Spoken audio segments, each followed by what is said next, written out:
বছরের একটা নতুন সকাল, নতুন দিন, নতুন আলো। সবাইকে জানাই একটা নতুন দিনের শুভেচ্ছা।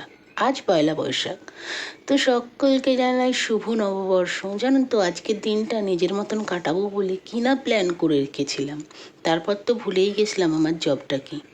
ভোর ভোর উঠে তাই ওইদিকে রান্নাবান্না গুছিয়ে তাড়াতাড়ি করে ঘর দুয়ার গুছিয়ে স্নান করে পুজোটা দিয়ে দিলাম। তবে মনটা খুব খারাপ লাগছে, বছরের প্রথম দিনই ঠাকুরকে নকুলদানা দিয়ে পুজো দিতে হলো।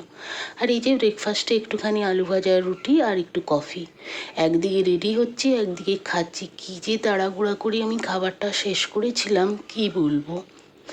এরপর বেরিয়ে পড়েছিলাম ডিউটির জন্য।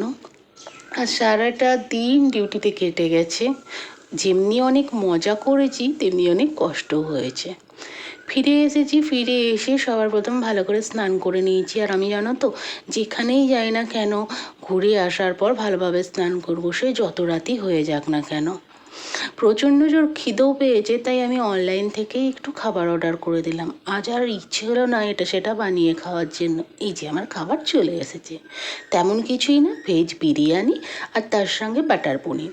এই কম্বোটা আমি খেতে ভীষণ ভালোবাসি, আর আমি যখনই অনলাইনে অর্ডার করি এই কম্বোটাই অর্ডার করি। আমি যে রেস্টুরেন্ট থেকে খাবারটা অর্ডার করি সেটা আর এবারে করিনি। তো চলো আজ আসি, দেখা হচ্ছে নেক্সট ব্লগ।